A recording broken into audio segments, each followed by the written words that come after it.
মুসলমান জাতিকে আল্লাহ তাআলা সাহস দিচ্ছে যে মুসলমান, ইহুদি নাসারা এরা আমার দুশ্মন, তোমাদের দুশ্মন, কোরআনের দুশ্মন, ইসলামের দুশ্মন। এদেরকে তোমাদের হাতে শায়েস্তা করব, তোমরা এগিয়ে যাও। কোরআনে কারিমে সূরা তাওবা 14 নম্বর আয়াতে আল্লাহ বলেছেন, ফাতিলুহুম, তাদের সাথে যুদ্ধ করো, লড়াই করো, কারণ ইউআযিবুহুমুল্লাহু বিআইদিকুম, আমি আল্লাহ তোমাদের হাতেই তাদেরকে শাস্তি দেব। সুবহানাল্লাহ। বিআইদিকুম, তোমাদের হাতে, মুসলমানদের হাতে আল্লাহ ইহুদি নাসারাদেরকে শাস্তি দিবেন। এরপর কি বলছেন, ওয়ায়ুখজিহিম, লাঞ্ছনা দিবেন, তাদেরকে লাঞ্ছিত করবেন মুসলমানদের হাতে। ওয়ায়ানসুরকুম আলাইহিম, এবং মুসলমানদেরকে তাদের উপরে বিজয় দান করবেন। সুবহানাল্লাহ বলেন। মুসলমানদেরকে ইহুদি নাসাদের উপরে কি দান করবেন? বিজয় দান করবেন। এরপরে করলে কি হবে?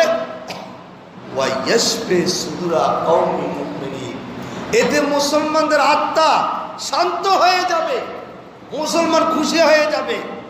সুদুরা কওমি মুমিনিন, মুসলমানদের সুদূর আত্মা ওয়াইয়াশফি, শান্ত হয়ে যাবে, খুশি হয়ে যাবে, এ বিজয় দেবে। ভারত পাকিস্তানের লাগছেন না সুতানাতা বিষয় ধরে রাতের অন্ধকারে ক্ষেপণাস্ত্র মেরে লাগছেন কিনা? লাগার পরে পাকিস্তান কিচ্ছে একেবারে একটার পর একটা ঢড়ম ঢড়ম মেরে যখন 12টা বাজা দিছে, ক্ষমা চাই, মাফ করে দিই, ঠিক কিনা? এতে মুসলমানরা খুশি হয়েছে না নারাজ হয়েছে?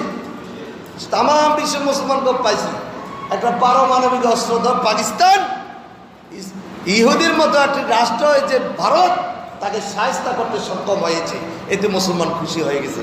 ওয়াইয়াশফি সুদুরা কওমি মুমিনিন, মুসলমানদের আত্মা খুশি হয়ে যাবে, শান্ত হয়ে যাবে।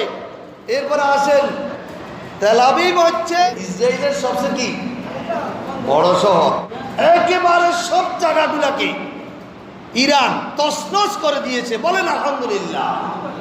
এটা কি খুশির খবর না দুঃখের খবর? মুসলমান খুশি হয়েছে না? তাম বিশ্বের মুসলমান বলছে মারহাবা ইরান মারহাবা। এই মুসলমান রাষ্ট্র ইহুদিকে দেখে দিয়েছে ইরান এবং পাকিস্তান, এতে মুসলমান ওয়াইয়াশফি সুদুরা কওমি মুমিনিন, বলেন ওয়াইয়াশফি সুদুরা কওমি মুমিনিন। এই খুশির সংবাদগুলো শোনা দরকার আছে নি? আছে। কারণ ইহুদিরা মুসলমানদেরকে মারতে মারতে মারতে মারতে কবরে পৌঁছায় দিয়েছে, সাগরে ফেলে দিয়েছে, শেষ করে দিয়েছে। এই আফগানিস্তান, ফিলিস্তিন, কাশ্মীর, আপনার কত রাষ্ট্রকে তারা শেষ করে দিয়েছে যুদ্ধ করতে করতে। মুসলমান খালি মায়ের খেয়েছে, খালি মায়ের খেয়েছে। কিয়ামতের আগে মুসলমান এই পৃথিবী শাসন করবে। যে আল্লাহ তাআলা বলেছেন তোমাদের আত্মা খুশি হবে, শান্ত হবে, তবে একটা শর্ত আছে, তোমাদেরকে আমি বিজয় দান করব বলছি না, এটা শর্ত হলো ইন কুনতুম মুমিনিন, ইন কুনতুম মুমিনিন, যদি তোমরা মুমিন হইতে পারো। কি হইতে পারো? মুমিন হইতে পারো। সূরা তাওবার 13 নম্বর আয়াতে আল্লাহ বলেছেন। আবার সূরা ইমরানের 139 নম্বর আয়াতে বলেছেন যে আল্লাহ বলেছেন ওয়ালা তাহিনু ওয়ালা তাহজানু ওয়া আনতুমুল আ'লাউনা ইন কুনতুম মুমিনিন।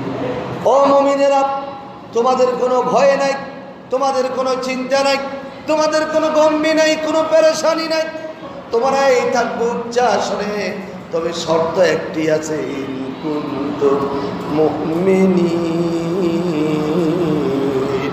যদি তোমরা মুমিন হইতে পারো।